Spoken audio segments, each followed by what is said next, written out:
So I'm back into Seraph Industries. The guy was dead, but I picked something up outside of, like here. Silent sniper rifle. Found one in that little security station that I left open. It takes quite a bit more space than this thing here, and I forgot to sell that bastard. I'm an idiot. So I'm gonna leave this thing here. And leave this here.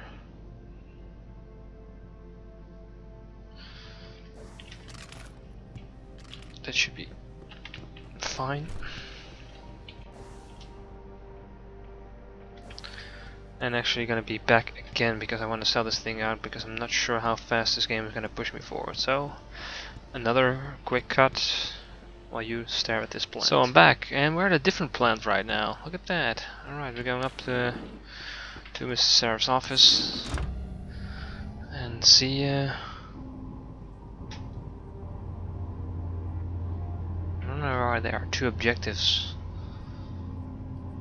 over there, but hey. Apparently William Taggart is here. Humanity first. Oh, hello. Excuse me. Mr. Jensen, isn't it? Sir, you have that charity dinner? In a moment, Isaiah. I was hoping I might run into you, Mr. Jensen. Bill Taggart. The founder of the Humanity Front. I know who you are. Yes. Yes, I imagine you do. As David Seraph's top security man, I imagine you have quite the file on me. But Really? I do not support what you and your company are doing to mankind. I believe it's extremely dangerous. But abolishing human enhancement technologies will only be achieved through legal means. I'll keep that in mind. This is your first day back since the accident 6 months ago, isn't it? Sir, we have to go. What happened to me was no accident. Ah, my mistake. But I imagine it brought back all kinds of unpleasant memories. I appreciate your concern, Mr. Taggart. But it was Let's nothing play I couldn't cool. handle. I'm a psychologist, Mr. Jensen. I know when a man is hiding behind words. The flesh may heal, but the mind is not always so resilient. You might want to keep that in mind. Now, if you'll be so kind as to excuse me.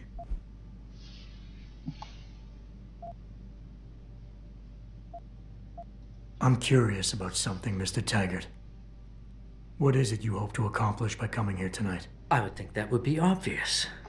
Your company has been viciously targeted. The violence and bloodshed that's occurred, it must be stopped. But I'm afraid it won't be until men of wisdom and understanding come to an agreement. About what? About the future, Mr. Jensen. This enhancement technology threatens to change the course of human evolution, to redefine what it even means to be human. You think governments can afford to let that go unregulated? You can't stop progress, Mr. Taggart. Perhaps not. But neither can we afford to sit by and watch it happen on its own.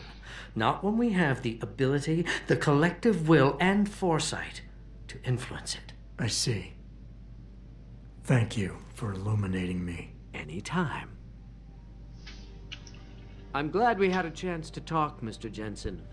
Meeting you has been very informative. You're Taggart's aide, aren't you? Dr. Isaiah Sandoval, isn't it? No need to play ignorant, Mr. Jensen. I am quite sure you have a file on me that's as thick as the one you have on Mr. Taggart. You're an outspoken activist in your own right, Dr. Sandoval. When you have seen the things that I have, you find you have no choice but to stand up and be counted. Frankly, I am surprised an ex-cop like yourself isn't more disturbed by the dangers of this technology. Augmentations help a lot of people, Doc. Handicapped, war vets. Yes, but at what cost? My own friend had his life ruined by these so-called enhancements of yours. A man much like you who had no choice but to become augmented. Yet once he was, too much power can make you do terrible things, Mr. Jensen. I'd like to hear more about your friend, Dr. Sandoval. Nothing. Was he injured in the Gulf? He went on a rampage in a shopping mall, if you must know, hoping to be gunned down by the police, rather than face a lifetime battling augmentation addiction. He was addicted to augments? They don't talk about it in those corporate brochures of yours, do they?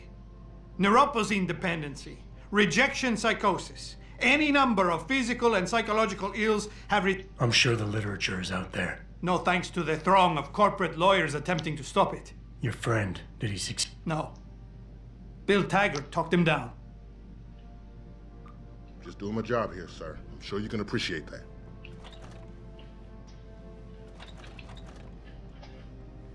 Alright, toilet is secure. Hello. Athena, you've been at this company a long time. I hope that's not a comment about my age, Adam. No.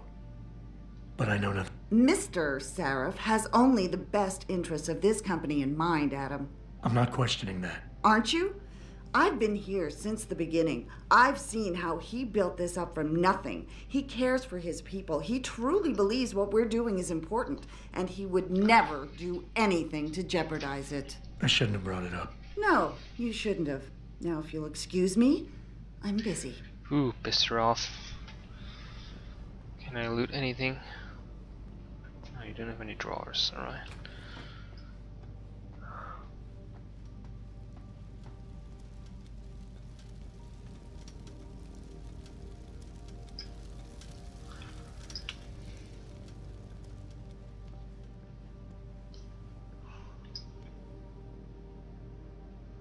Can I read them?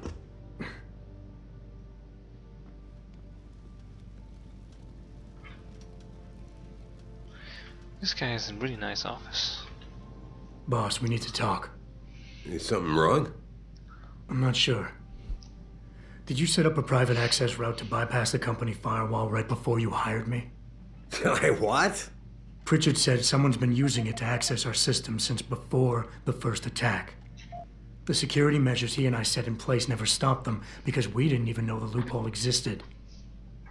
Oh, I see. Frank's fixed that, though, right? He has now. But he's wondering why you never mentioned it.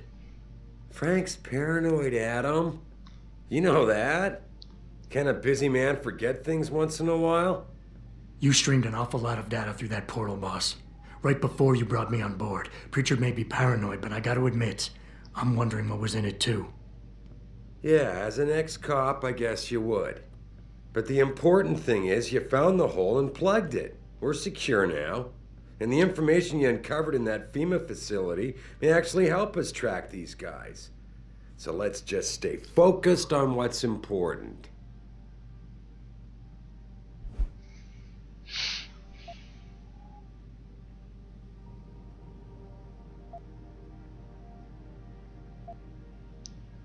I'm not sure what the word means, but by going by the line. Of course. You're right. And maybe Pritchard's paranoia is rubbing off on me.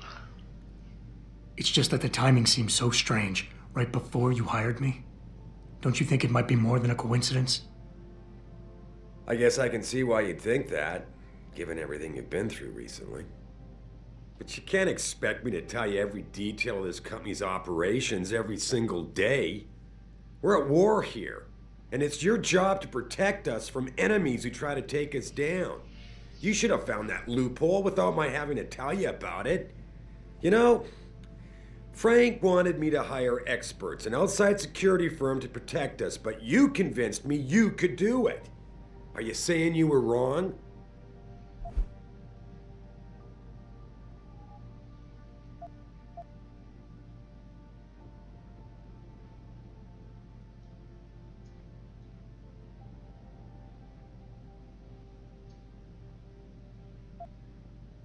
I guess I have to Well, stay don't firm get with me you. wrong, boss. I'm not questioning your leadership. I'm just concerned that the data you streamed might have been compromised, accessed by the hacker who attacked us. If so, how do you suggest I handle it? By focusing on what matters right now, instead of dwelling on my past mistakes. Everything I've done has been to secure a future here for you, me, Frank, and everyone else in this team. I'm constantly looking for strong people to help me do that. The very best people I can find. Because if I don't, Sarif Industries will fall. Megan understood that. That's why she insisted I hire you in the first place. Yep.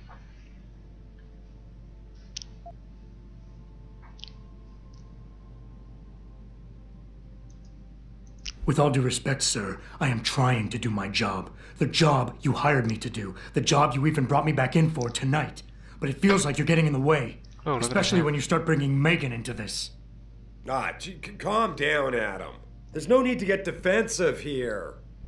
Doesn't do anyone any good. I can understand why the mention of Megan's name gets your hackles up. She did break your heart after all. But the data I streamed was a routine fact-finding check carried out after one of our many late-night discussions, and I don't see how knowing the content of it will make you better equipped for your job. Honestly, Adam, you're starting to appear as jealous as Frank. Just trust me with this one. God damn it.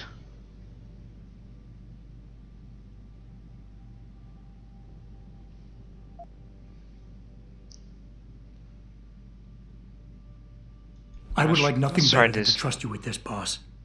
But trust is a two-way street, and the way you've handled this entire conversation so far makes me think that it's you who isn't trusting me.